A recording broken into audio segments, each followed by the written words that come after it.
Welcome to Telugu focus TV. నేను మీ శ్రీనివాస్ రెడ్డి. సచివాలయాల చుట్టూ తిరగక్కర్లేదు రేషన్ కార్డుల కోసం. అంటే ఏపీలో రేషన్ కార్డుదారులకు ఇది ఒక గుడ్ న్యూస్గా చెప్పుకోవచ్చు. ఇంకా ఆంధ్రప్రదేశ్ రాష్ట్రంలో రేషన్ కార్డుదారులకు చంద్రబాబు నాయుడు గారి నేతృత్వంలో కూటమి ప్రభుత్వం అదిరిపోయేటువంటి తీపి కబురును అందించింది. ముఖ్యంగా రేషన్ కార్డు దరఖాస్తు చేసుకోవాలన్నా లేదా అందులో మార్పులు చేసుకోవాలన్నా ఇకపైన ఆఫీసుల చుట్టూ కాళ్ళు అరిగేలాగా తిరగాల్సినటువంటి పౌరుని లేదు.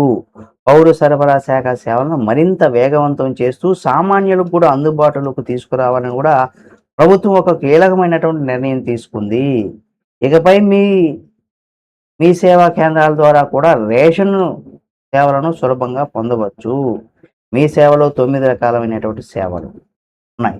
ఇప్పటి వరకు కూడా కొత్త రేషన్ కార్డు కావాలన్నా లేదా ఉన్న కార్డులో సభ్యుల పేర్లు చేర్చాలన్నా గ్రామ వార్డు సచివాలయకు వెళ్లాల్సినటువంటి అవసరం వచ్చేది. అక్కడ రద్దీ ఎక్కువగా ఉండడంతో అధికారులు ఇతర పనుల్లో బిజీగా ఉండడంతో సామాన్యులు ప్రజలు ఎవరికైతే వీళ్ళకైతే చుక్కలు కనిపించేవి. ఈ ఇబ్బందులను గమనించినటువంటి ఏపీ ప్రభుత్వం రేషన్ కార్డు సేవలను మీ సేవా పోర్టల్లో కూడా అనుసంధించింది. దీనివల్ల ప్రజలు తమకు నచ్చినటువంటి సమయంలో దగ్గరలో ఉన్నటువంటి మీ సేవా కేంద్రాలకు వెళ్ళి కొత్త కార్డు దరఖాస్తు, సభ్యులు తొలగింపు కావచ్చు, పేర్లను యాడ్ చేసుకోవడం కావచ్చు, పేర్ల సవరణకు సంబంధించి కావచ్చు, కార్డు విభజన లేదా అడ్రస్ మార్పు, డూప్లికేట్ కార్డు పొందడం వంటి ఈ 9 రకాల పనులను చిటికలో పూర్తి చేసుకోవచ్చు.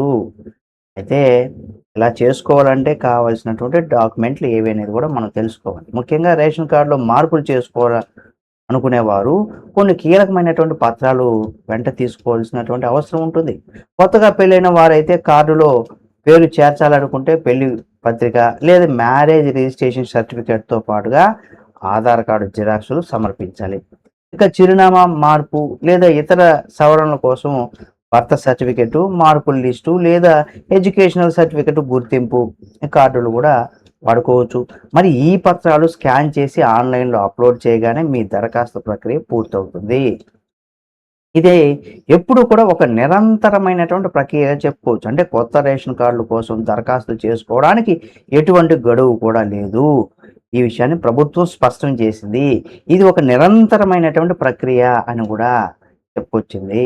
అర్హత ఉన్నవారు ఎప్పుడైనా దరఖాస్తు చేసుకోవచ్చని కూడా తెలిపింది. మీరు దరఖాస్తు చేసిన తర్వాత రెవెన్యూ అధికారులు క్షేత్రస్థాయిలో విచారణ జరుపుతారు.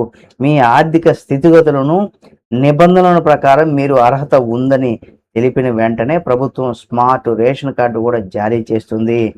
గతంలో ఇచ్చినటువంటి సాధారణ కార్డు కంటే ఇది మరింత మన్నికగా క్యూఆర్ కోడ్ వంటి ఆధునిక ఫ్యూచర్లతో ఉన్నాయని కూడా చెప్పుకోవచ్చు. అందరికీ రేషన్ అందడమే లక్ష్యంగా కూడా ప్రస్తుత కూటమి ప్రభుత్వం ముందుకు వెళ్తుంది. అంటే కూటమి ప్రభుత్వం అధికారంలోకి వచ్చిన తర్వాత కూడా సంక్షేమ పథకాల అమలులో పారదర్శకతకు పెద్దపీట వేస్తుందని కూడా చెప్పుకోవచ్చు.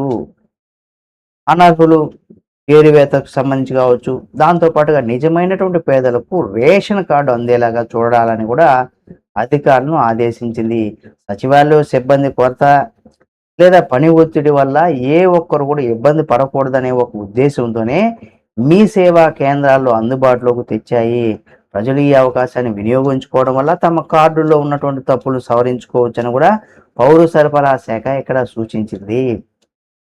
కాబట్టి ఏపీ ప్రజలు మీ రేషన్ కార్డుకి సంబంధించి కూటమి ప్రభుత్వం అధికారంలో ఉన్న రోజులు కూడా మీరు మీ యొక్క రేషన్ కార్డు కోసం మీరు అప్లై చేసుకోవచ్చు. ఏ విధంగా ఎక్కడ అప్లై చేసుకోవాలి, ఏ డాక్యుమెంట్స్ తీసుకెళ్లాలని కూడా ఈ వీడియోలో మీకు తెలియజేశాను. ఒకవేళ మీరు కావాలంటే వీడియోని మళ్ళీ మొదటి నుండి చూడండి.